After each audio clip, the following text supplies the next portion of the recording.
Kami dari kelompok 6. Di sini kami akan menyampaikan hasil dari diskusi kelompok kami, yaitu mengenai aspek pengetahuan diri. Sebelum kami membahas mengenai hasil diskusi kami, izinkan saya memperkenalkan anggota dari kelompok ini. Yang pertama ada saya sendiri yang bernama Elda Resi Utami. Kemudian anggota kedua ada Mbak Retno Yuswaningsih, anggota ketiga ada Mbak Cahya Listiani, dan anggota yang terakhir itu ada Mas Hendian Budiarto. Selanjutnya kita akan memulai memasuki aspek yang pertama, yaitu mengenai aspek sadar diri. Dan untuk aspek ini akan disampaikan oleh Mbak Cahya Listiani. Pada Mbak Cahya Listiani saya persilahkan. Baik, saya Cahya Listiani. Di sini saya akan memaparkan aspek yang pertama, yaitu sadar diri. Sadar diri adalah kemampuan yang dimiliki seseorang untuk mengenali dan memahami pikiran, perasaan, tindakan, dan karakteristik dirinya sendiri. Ini melibatkan pemahaman yang mendalam tentang diri sendiri, termasuk kelebihan, kelemahan, nilai-nilai, preferensi, motivasi, dan reaksi emosional. Kesadaran diri mencakup kemampuan untuk memperhatikan dan merefleksikan pengalaman internal, memahami bagaimana perilaku dan tindakan kita mempengaruhi diri sendiri dan orang lain, serta memiliki pengakuan yang jujur terhadap identitas dan kepribadian kita. Untuk contohnya, dalam aspek sadar diri ini, yaitu jika siswa bekerja di dalam suatu kelompok atau tim, mereka akan dapat mengerti sejauh mana mereka berpartisipasi. Contohnya di dalam suatu kelompok terdapat pembagian tugas seperti ketua, timekeeper, note taker, dan dari masing-masing tugas tersebut mereka harus sadar diri akan tanggung jawab mereka di dalam tugas-tugas yang sudah mereka emban. Contoh lainnya, mereka dapat mencatat dan merefleksikan perasaan yang muncul selama pembelajaran, seperti apakah mereka merasa gembira, senang, sedih, frustasi, cemas, dan lain-lain. Jadi misalnya setelah pembelajaran, siswa diminta untuk merefleksikan di dalam sebuah sticky note, dan selain itu mereka dapat membandingkan pengetahuan, keterampilan, dan pemahaman mereka sebelum dan setelah pembelajaran tersebut. Kesimpulannya, sadar diri berdasarkan kelompok 6 yaitu memiliki kesamaan dengan penjelasan pada artikel yang telah kami baca, yang mana sadar diri adalah kemampuan untuk mengenali dirinya sendiri dan mengapa ia dapat merasakan hal tersebut serta apa pengaruhnya terhadap orang lain.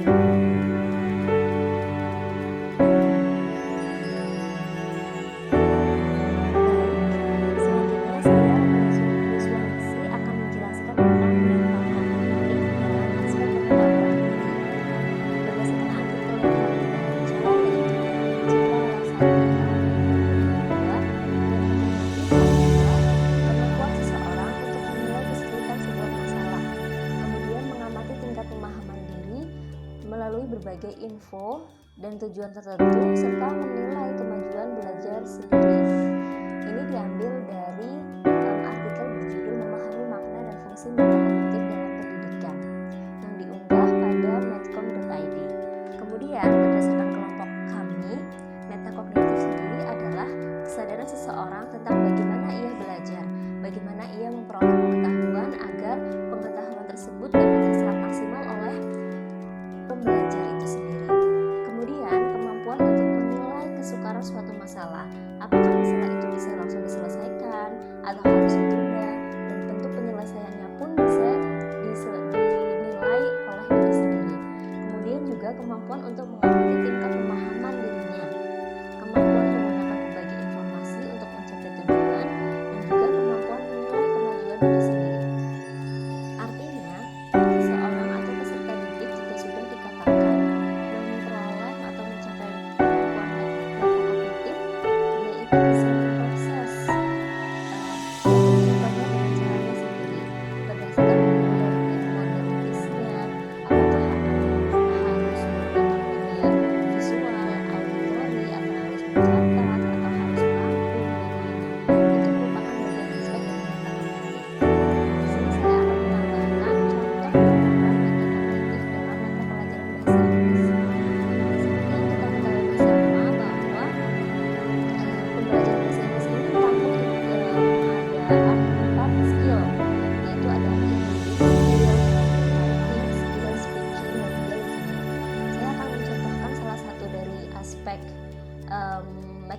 metakognisi dalam keterampilan writing.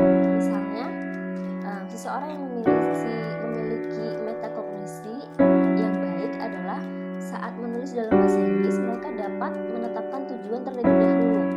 Apa tujuan dari writing mereka, begitu. Kemudian seperti menggunakan keyword untuk membantu menyusun kalimat, kemudian merencanakan langkah-langkah yang perlu untuk mencapai tujuan itu, atau membuat kerangka tulisan.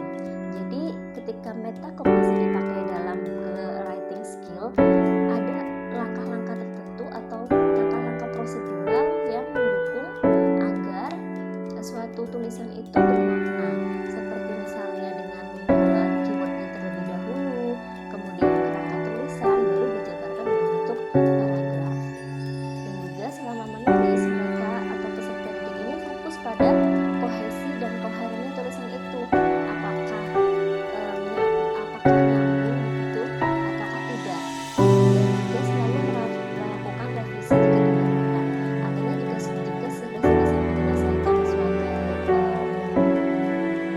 writing atau tulisan begitu, yang peserta didik ini secara otomatis akan merevisi bagian mana yang perlu direvisi, bagian paragraf atau bagian leksikah atau bagian lainnya. Itulah untuk metakognisi dalam writing skill. Untuk skill-skill yang lainnya sudah saya unggah pada tugas sebelumnya. Terima kasih.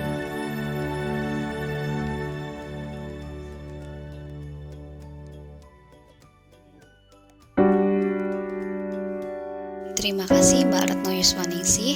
Saya Elda Resa Utami akan menyampaikan aspek selanjutnya, yaitu penyesuaian diri sendiri. Penyesuaian diri merujuk pada kemampuan seseorang untuk beradaptasi dengan perubahan situasi atau lingkungan yang baru ataupun lingkungan yang tidak terduga. Ini melibatkan kemampuan untuk menyesuaikan perilaku, pola pikir, dan emosi agar sesuai dengan tuntutan dan kondisi yang ada. Proses penyesuaian diri melibatkan pengakuan dan penerimaan terhadap perubahan yang terjadi, serta kemampuan untuk mengubah diri dan berfungsi secara efektif dalam situasi yang baru ataupun berbeda. Ini dapat meliputi menguasai keterampilan baru, mengubah sikap atau kebiasaan yang tidak sesuai, dan mengatasi tantangan atau stres yang mungkin muncul. Penyesuaian diri juga melibatkan kemampuan untuk berinteraksi dan berhubungan dengan orang lain secara efektif dalam konteks yang berbeda. Ini mencakup kemampuan untuk membentuk hubungan sosial yang sehat, berkomunikasi dengan baik, mengelola konflik, dan bekerja sama di dalam tim. Untuk contoh penerapan di dalam kelas, guru dapat memberikan instruksi kepada siswa untuk dapat berkelompok ataupun bekerja di dalam tim. Jika siswa bekerja dalam kelompok ataupun tim, mereka dapat mengevaluasi sejauh mana mereka mampu beradaptasi dengan anggota kelompok lainnya. Mereka dapat mempertimbangkan sejauh mana mereka mampu mendengarkan, berbagi tanggung jawab, dan berkomunikasi dengan efektif dalam kolaborasi. Evaluasi ini membantu siswa mengembangkan kesadaran diri sosial dan meningkatkan kemampuan penyesuaian diri mereka dalam kerja tim. Kesimpulannya, pendapat kelompok 6 mengenai penyesuaian diri sendiri cukup berbeda dengan artikel yang telah kami baca, di mana pada artikel disebutkan bahwa penyesuaian diri adalah proses mencapai keseimbangan diri untuk memenuhi kebutuhan. Sedangkan kelompok kami mengatakan bahwa penyesuaian diri adalah kemampuan untuk beradaptasi dengan perubahan dan mengatasi tantangan. Untuk aspek selanjutnya akan disampaikan oleh Mbak Cahya Listiani.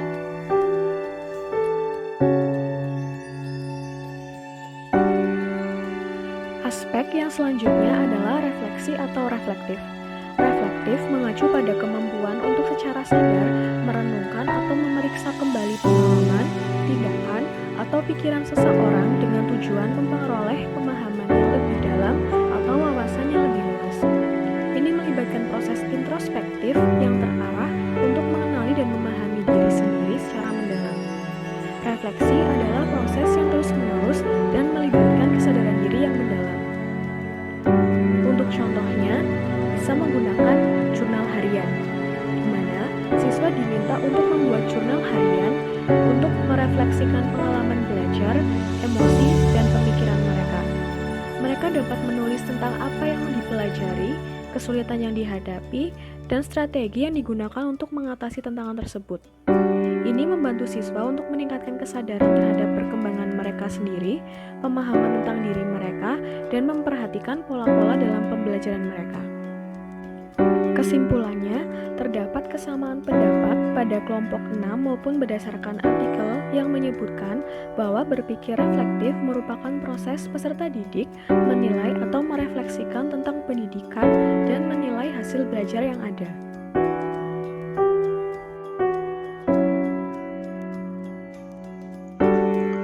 Baik, saya Hindan Budiarto. Saya akan menjelaskan aspek pengetahuan diri yang terakhir, yaitu bijak. Bijak sendiri adalah kemampuan pengetahuan diri yang mana untuk memahami diri sendiri dengan baik, termasuk pemahaman tentang nilai-nilai keinginan, tujuan, emosi, kekuatan, dan kelemahan pribadi.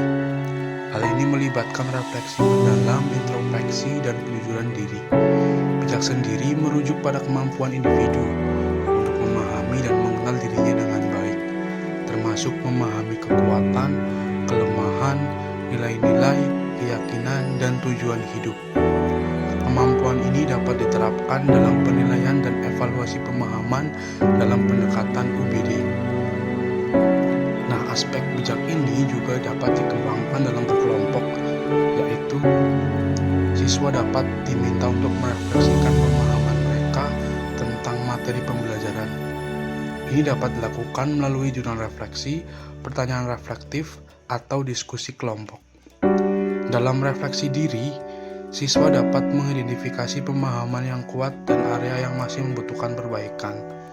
Selain itu, siswa mampu memilih keputusan yang tepat dan bijak dalam menggunakan teknologi untuk mencari referensi materi yang diberikan agar terhindar dari plagiarisme dan sumber informasi pembelajaran yang kurang tepat. Melalui penerapan kemampuan pengetahuan diri bijak ini dalam penilaian dan evaluasi pemahaman dalam UBD, siswa dapat menjadi lebih bertanggung jawab atas pembelajaran mereka sendiri, mengembangkan pemahaman yang lebih mendalam, dan mengidentifikasi langkah-langkah perbaikan yang diperlukan untuk mencapai tujuan pembelajaran yang ditetapkan.